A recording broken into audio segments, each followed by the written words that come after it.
les secteurs où il est acté que le travail est un échange de bons procédés, où on vend sa force de travail pour avoir de l'argent à la fin du mois, dans l'associatif, on rajoute en général une dimension justement de sens. Donc, il y a une double pression autour du travail. Il y a le sens et il y a l'argent. Et donc, les individus qui se retrouvent au cœur de ce système-là donnent encore plus d'eux-mêmes parce que en plus, ça leur parle. Non seulement ça les nourrit en termes financiers, mais ça les nourrit aussi à l'intérieur d'eux-mêmes. Donc, ils se crament 2 fois plus.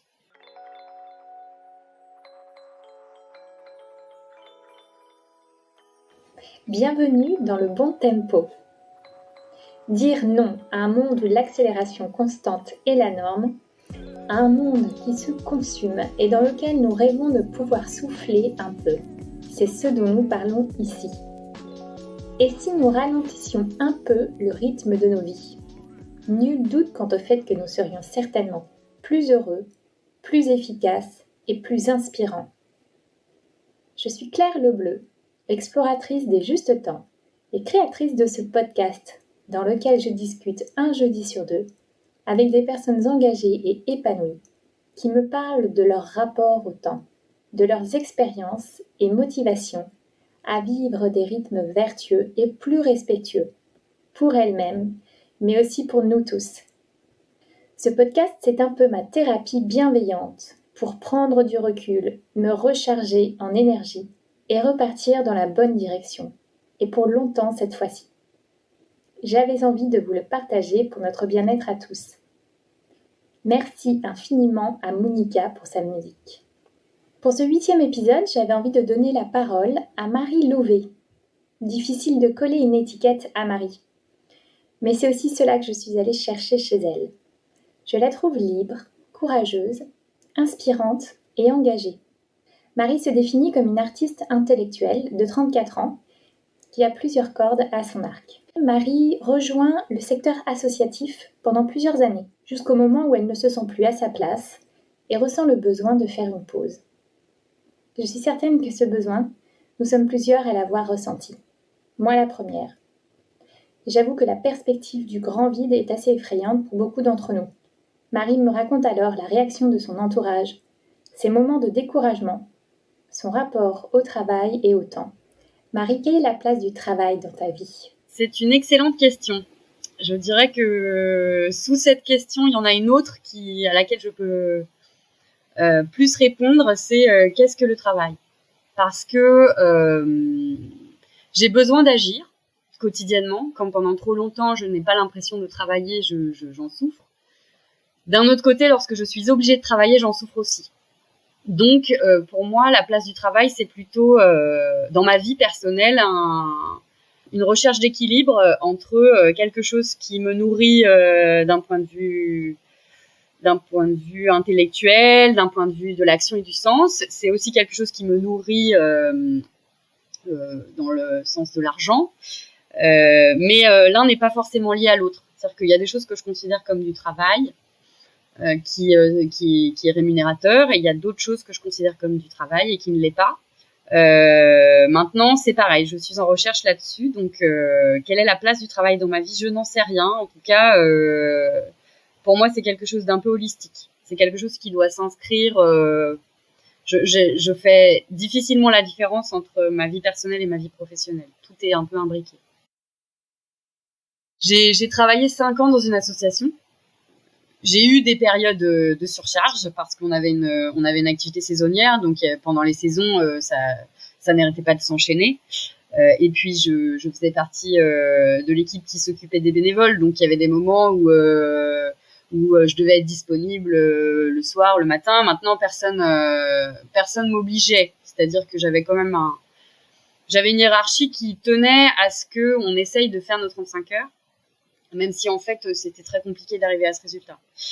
Donc on était tout le temps un peu schizophrène entre les moments de convivialité, est-ce que ça faisait partie du travail ou pas ? Moi j'organisais la fête des bénévoles qui était par exemple quelque chose, une fête où tous les autres salariés étaient bénévoles, et lorsqu'ils étaient là ils étaient sur leur temps perso, mais comme ils voyaient tous leurs potes, du coup c'était effectivement du temps perso, sauf que moi c'était aussi mon travail d'organiser cette fête. Donc il y avait comme ça ce mélange des genres où les étiquettes qu'on met sur le temps qu'on passe sont pas claires puisque les genres sont mélangés. Donc je peux pas dire que j'ai été en surcharge tout le temps. En revanche, j'ai expérimenté ce que c'était que d'avoir un emploi du temps où il y a des choses à finir avec des deadlines, où il y a la pression qui monte et où surtout de 8h à 17h, je devais être à mon poste de travail. Ce qui, dans ma nature, en fait, je me suis rendu compte n'était pas franchement adapté à ce que j'étais et à ce que je voulais. Donc je dirais même que la structure du temps où en fait pour la majorité des gens du lundi au vendredi de 8h à 17h ou selon les travails dans la restauration parfois c'est le matin, le midi, le soir on a une grande partie de notre journée qui est consacrée à la productivité et au travail.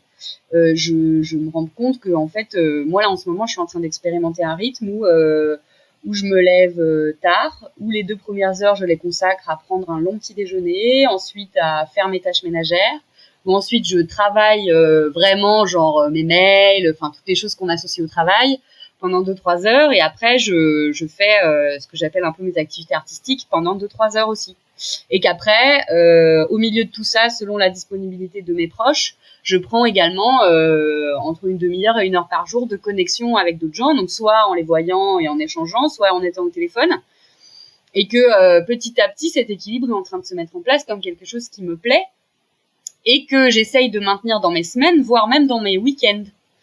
Même si j'essaye de faire une coupure semaine-week-end pour faire la différence, pour vivre au rythme des autres, je me rends compte que très souvent mes journées de week-end ressemblent à peu près à mes journées de semaine, et j'ai même oublié dans mon petit schéma que la coupure de mi-journée, elle se fait sous la forme d'une balade.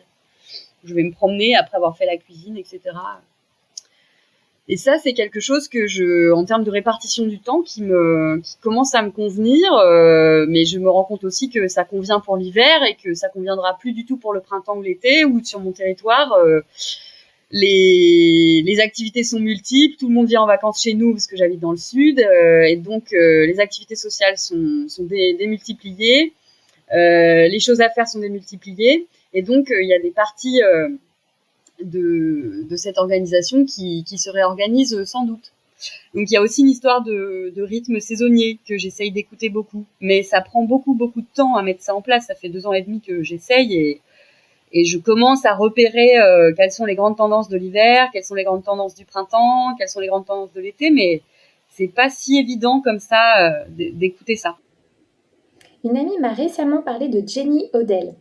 Elle écrit un livre sur l'art de ne rien faire. Jenny, c'est une artiste, une écrivaine et une prof américaine qui remet en question ce que nous percevons aujourd'hui comme productif. Elle nous donne la permission d'être humain dans un corps et dans un lieu, et de rediriger notre attention vers la nature qui nous entoure. Elle dit que ça nous permet justement de développer notre créativité. Et je ne peux que lui donner raison compte tenu de mon expérience de ces 2 dernières années. C'est tout à fait ça que finalement quand j'ai arrêté de travailler il y a 2 ans et demi, ma première décision a été de ne rien faire et de tout laisser venir. Le truc, c'est que du coup, j'ai enlevé l'intégralité des cadres qui cadraient mon quotidien, ce que j'avais pas été capable de faire avant parce que ça me faisait très peur. Et en même temps, en faisant ça, ça m'a laissé énormément de temps libre, qu'on pourrait qualifier d'improductif. Pendant certains moments, c'était compliqué parce que finalement, la société nous amène tous à nous demander les uns les autres, alors qu'est-ce que tu fais en ce moment ? Ma réponse pendant 1 an et demi a été rien, et d'un point de vue familial, d'un point de vue social, c'était pas facile d'assumer ça. D'un autre côté, j'avais des petites pistes que je commençais un tout petit peu à explorer, mais c'était tellement pas clair que c'était compliqué. D'un autre côté, tout ce temps-là a effectivement abouti à ce que en 1 an, j'écrive un livre et je produise un spectacle. Et si tu m'avais dit il y a 1 an et demi que je ferais ça cette année 2020, j'aurais absolument pas cru un mot de ce que tu me racontais, parce que je n'ai pas décidé en fait que ça se passe. Ça s'est fait comme ça. Bien sûr que c'était en gestation depuis longtemps, depuis que j'ai 15 ans, les gens s'imaginent que je vais écrire parce que parce que j'ai toujours eu envie de le faire, parce que je l'ai toujours plus ou moins fait, mais j'ai jamais concrétisé quelque chose, on va dire. Donc le temps libre où je pensais en fait monter ma petite entreprise, j'ai également fait ça. Et je pense qu'effectivement dans cette bascule de s'autoriser à ne rien faire, il y a en fait comprendre que lorsqu'on ne fait rien, on fait énormément. Parce que c'est ça qui se passe. Il y a des choses qui sont remontées à l'intérieur de moi, qui continuent d'ailleurs à remonter, des déclenchements intérieurs très puissants, qui n'auraient, je pense, jamais eu la place de s'exprimer si je leur avais pas laissé le temps et l'espace pour le faire. Après, j'ai un fonctionnement sans doute un peu parallèle. Je prétends pas parler pour la majorité des gens. En revanche, je suis assez persuadée que ce qu'on a tous en commun, c'est que lorsqu'on n'a pas de temps pour décompresser, on compresse à l'intérieur de nous et on empile les couches qui ensuite ont besoin de temps et d'espace pour se déplier. Et si on ne laisse jamais de temps et d'espace pour les déplier, je pense qu'on se noue de l'intérieur. Il y a 2 ans et demi, c'est toi qui avais décidé d'arrêter ta vie professionnelle. Ouais. J'ai mis du temps à prendre cette décision parce que quitter l'associatif, c'est toujours très dur compte tenu du sens, de l'engagement, de l'amour que j'avais pour l'asso, pour mes petits camarades. Mais c'était devenu plus possible. Et donc, j'ai effectivement quitté l'association avec l'idée assez lointaine que j'allais monter, que j'allais faire une petite auto-entreprise dans la facilitation. Mais j'étais pas formée, j'y connaissais pas grand-chose. J'avais très peu d'instinct. Ce que je savais juste, c'est que j'allais avoir 2 ans de chômage. Pas beaucoup parce que j'avais pas un gros salaire, mais suffisamment pour voir venir, quoi. Et puis c'est ce qui s'est passé, quoi. J'ai vu venir des tas de trucs qui n'étaient pas prévus. J'ai rencontré des tas de gens qui n'étaient pas prévus non plus, qui ont déclenché beaucoup de choses. Et au bout donc d'un an et demi de chômage, j'ai commencé à écrire ce livre début janvier de l'année dernière. Comment tu as fait pour résister au regard des autres, à la pression familiale et sociale ? J'ai pas résisté, hein. J'ai déprimé, comme tout un chacun. J'ai ouvert mes plaies, je les ai bien auscultées, bien léchées. Après, j'ai la chance d'être bien entourée, malgré tout, d'avoir des amis qui sont proches et d'avoir des amis très différents. Je pouvais voyager entre différents mondes qui me permettaient d'avoir les échos dont j'avais besoin au moment où j'avais besoin de les avoir. Et puis, en fait, tout ça n'a été qu'une énorme et très longue digestion qui est, à mon avis, encore à l'œuvre, même si là, j'ai l'impression de passer des gros caps. Mais si tu veux, j'ai pas eu l'impression de résister à quoi que ce soit. Je me suis laissée emporter, mais du coup, j'ai laissé les vagues passer. Voilà. Par contre, ce que j'ai fait comme action, c'est d'essayer de ne pas trop me défendre. Et si j'avais besoin de me défendre, de constater que là, j'étais pas prête. Et que à ce moment-là, c'était quelque chose qui allait se représenter plus tard. Et ça s'est toujours passé comme ça. Un jour, j'ai eu un déclenchement pendant un cours de pilates. J'ai aussi commencé à m'occuper de mon corps. J'étais quelqu'un de très très perché dans ma tête, qui était très coupé du corps. Et lorsque j'ai commencé à faire du pilates, en fait, ma prof de pilates nous a expliqué que le pilates, c'était renforcer les muscles internes. Donc l'axe qui part du haut du crâne et qui va jusqu'au talon, et qui passe notamment par la ceinture abdominale qui en fait tient tout le corps, le haut avec le bas, on va dire. Et en fait, je sais pas ce que ce truc fait physiquement dans le corps, mais je constate que ça m'a énormément accompagnée pendant tout mon chemin, on va dire plus intellectuel, parce que mon corps a commencé à faire des siennes.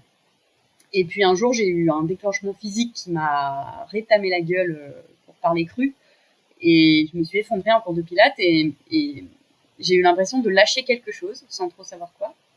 Mais ma prof m'a dit, t'inquiète pas, si tu lâches, parce que j'avais l'impression d'être à poil après ça. J'avais l'impression d'être vraiment très très vulnérable, d'avoir cassé une barrière, une protection. Et en fait, ma prof m'a dit, t'inquiète pas, lorsque tu pètes une muraille, en général, c'est qu'elle était prête à tomber. Et tout de suite est venue une forme de regret ou de culpabilité. Merde, ça fait des années que j'ai cette muraille qui m'empêche d'eux. Et elle a paré à ça tout de suite en me disant, si tu l'as pas pété avant, c'est que t'étais pas prête. Donc en fait, en 2 phrases, elle m'a à la fois rassurée sur mon apoilisme actuel et rassurée aussi sur le fait que j'avais mis autant de temps à faire ce déclenchement. Et ça m'a vraiment du coup replacée dans un processus, quoi, dans une trajectoire. Et j'y suis toujours. Et en fait, toute la vie est une énorme trajectoire. Et donc, il n'y a pas de choses qui n'arrivent pas au bon moment ou qui, en fait, tout arrive quand c'est le moment et quand c'est prêt et quand il faut. Même les pires trucs. Au fur et à mesure que la vie passe, j'en suis de plus en plus persuadée. Que penses-tu de notre rapport au temps ? Je promeus la lenteur pour moi. C'est-à-dire que tous ceux qui essayent d'agir, en général, sont noyés dans la vitesse. Moi, j'ai envie de pouvoir penser et dire qu'on peut changer le monde en étant dans la lenteur. Maintenant, j'ai à l'esprit des proches qui sont des gens pour qui la vitesse est une forme de vie nécessaire, comme pour moi la lenteur est une forme de vie nécessaire. Et donc, je ne voudrais pas avoir une opinion excessive dans l'autre sens. Donc, je promeus la lenteur pour ceux qui ont ce rythme-là à l'intérieur d'eux. Par ailleurs, je suis aussi persuadée du fait que lorsqu'on a un excès dans un sens ou dans l'autre, ça indique bien souvent qu'il y a un excès équivalent dans l'autre sens. Je m'explique. Moi, j'ai un excès de lenteur dans le rythme et dans la façon dont je digère les expériences de la vie. En revanche, j'ai une vitesse de pensée intense et sans doute que mon besoin de lenteur dans le rythme vient de cette caractéristique, ou en tout cas qu'il y a un lien. Donc, pour moi, ceux qui sont dans la vitesse d'action, ils ont forcément une forme de lenteur intégrée à eux ailleurs. Et souvent, ils se posent pas la question forcément. Mais ce que je veux dire, c'est que je reviens toujours à cette notion d'équilibre. Il y a toujours une histoire d'équilibre dans le rapport qu'on a au temps. Donc, pour moi, il n'y a pas de promotion d'un camp contre un autre. C'est juste l'idée qu'il faut que tous les camps puissent avoir leur place. Et aujourd'hui, c'est vrai, la vitesse commence à être dénoncée un petit peu, mais le fait est que la majorité des gens, en termes d'action et de vie, sont dans ce genre de rythme. Que fais-tu en ce moment ? Alors, en ce moment précisément, j'écris un spectacle. J'écris une conférence gesticulée. Une conférence gesticulée, l'idée c'est de l'éducation populaire. Donc c'est l'idée que c'est une démocratisation du savoir qui part de l'expérience de chacun, donc de tout un chacun, pas seulement des sachants, et qui consiste à la transmettre sous la forme d'une conférence qui peut être aussi perçue comme un spectacle. Ça dépend des conférences et ça dépend de la forme qu'on veut lui donner. Et c'est donc l'idée de entremêler le savoir froid, qui est du savoir un peu livresque, intellectuel, des faits, qu'on a en général acquis par nos expériences parce que ça nous a intéressés. Typiquement, je sais pas, par exemple, quelqu'un qui est malade va devenir spécialiste de sa maladie parce qu'à force de la vivre, il va savoir ce qu'est cette maladie et comment en parler et comment quels sont les pièges, comment s'adresser à toutes les problématiques qui se présentent au cours du chemin du parcours du malade. C'est un exemple, il y en a plein d'autres. Moi, ma conférence, elle est sur la dualité et la complexité, mais aussi sur la folie et les systèmes cognitifs. Et l'idée d'une conférence gesticulée, c'est donc de mêler le savoir froid, qui est le savoir factuel, et le savoir chaud, qui sont les expériences, les anecdotes qui nous sont arrivées. Donc c'est de raconter quelque part un peu notre vie, mais d'une manière organisée pour que ça apprenne quelque chose au public. L'idée est donc d'arriver à la fin du spectacle avec un message politique, parce que c'est vraiment un format qui consiste à prendre position sur une problématique politique à la fin. Mais on se rend compte qu'en fait, on peut aborder à peu près tous les sujets du monde avec ce format.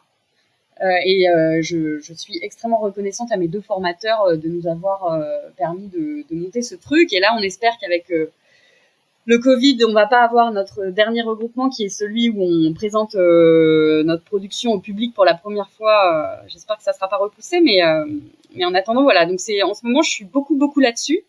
Donc j'y passe beaucoup de temps dans mes journées et je me suis en même temps rendu compte quand j'écrivais mon livre l'année dernière, parce que l'année dernière l'activité artistique que j'avais c'était ça,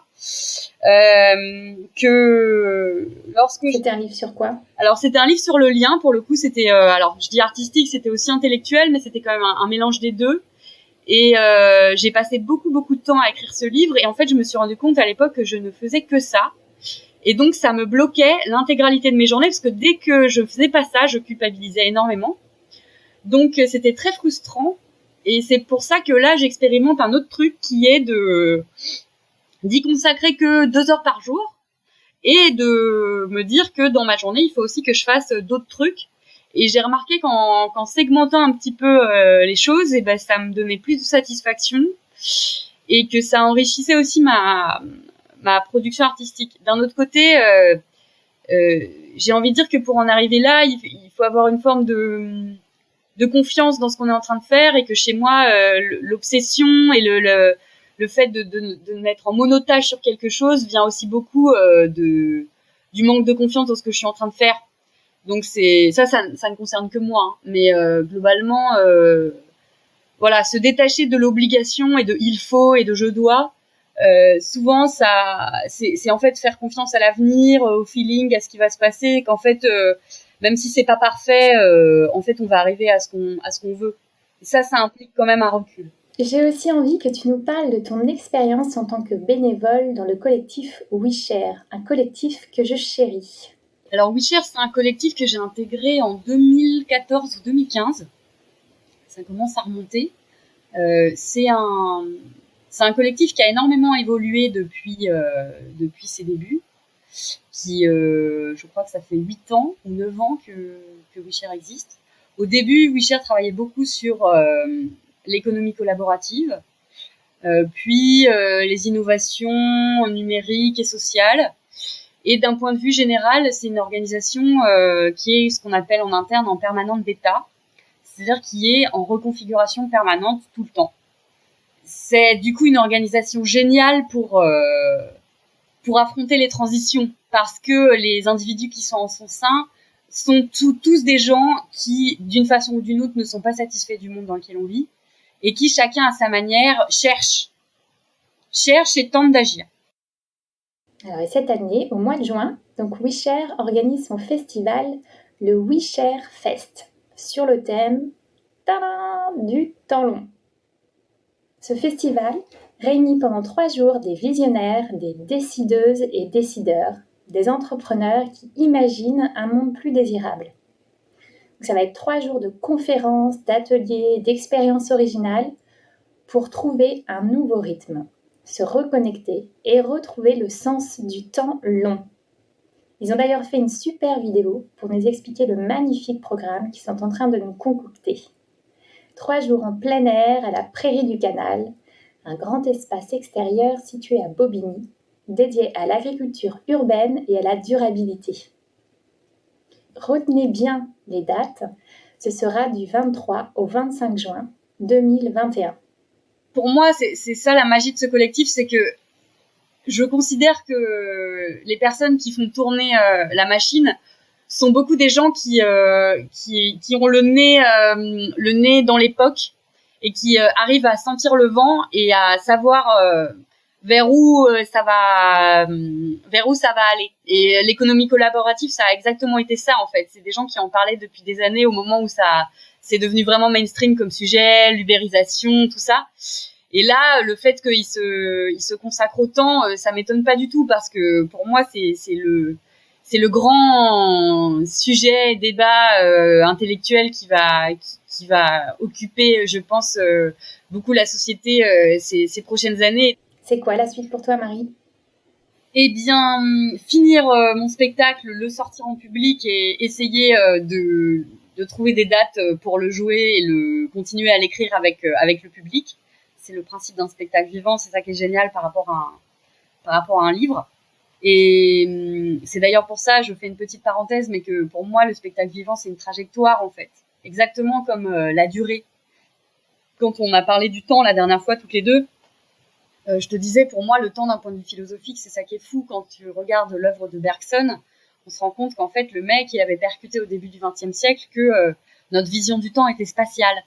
C'est-à-dire que on spatialise le temps en coupant le temps en segments.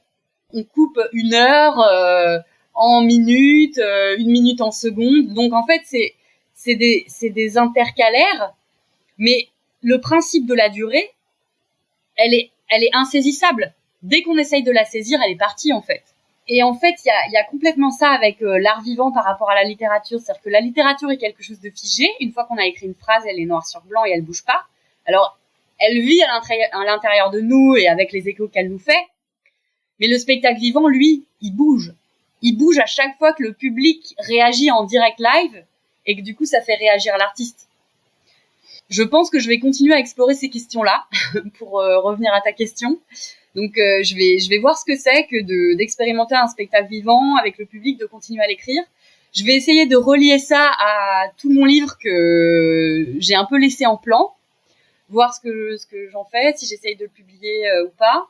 Et puis, je vais aussi essayer d'aller faire un tour du côté de la recherche, voir dans quelle mesure est-ce que je peux me greffer à des projets qui réfléchissent à toutes ces questions en essayant de les ancrer dans du contexte.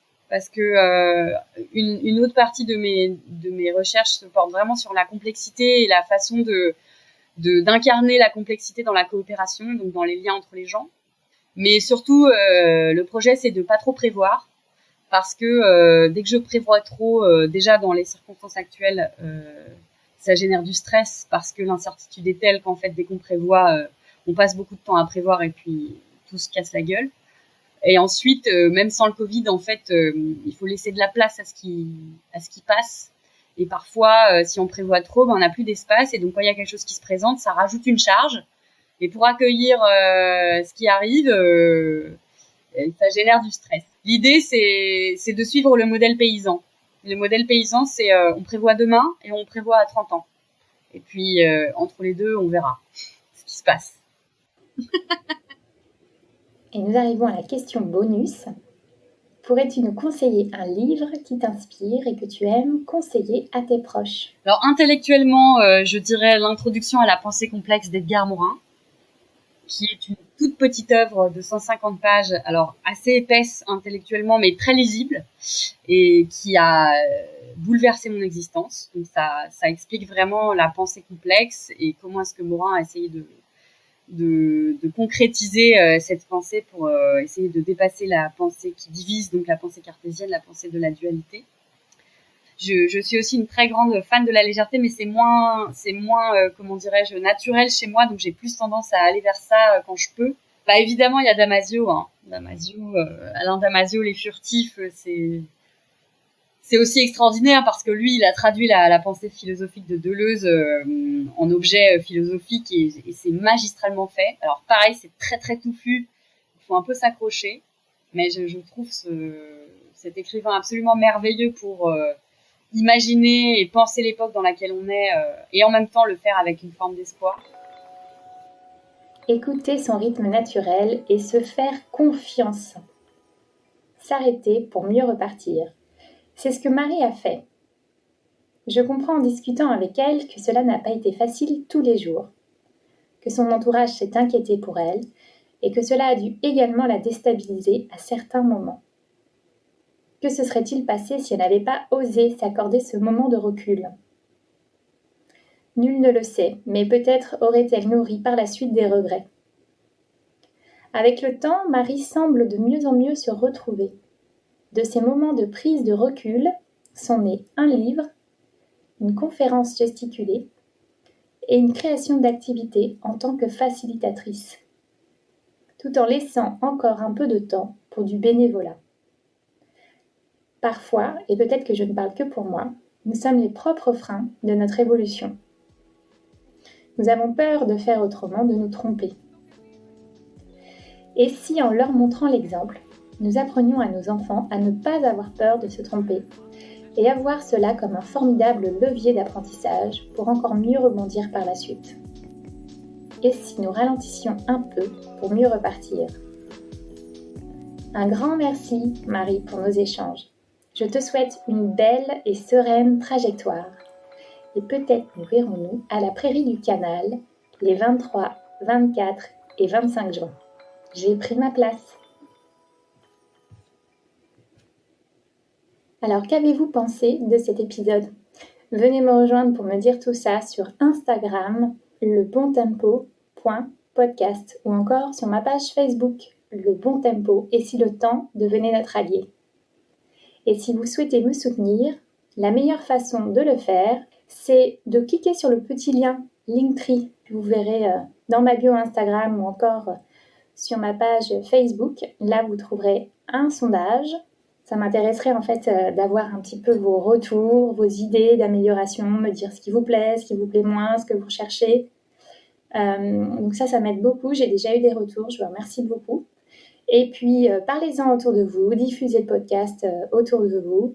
Et enfin, n'hésitez pas à me mettre un commentaire suivi d'une note 5 étoiles sur la plateforme Apple Podcast. Et abonnez-vous au podcast si vous voulez être au courant des prochains épisodes. Merci beaucoup!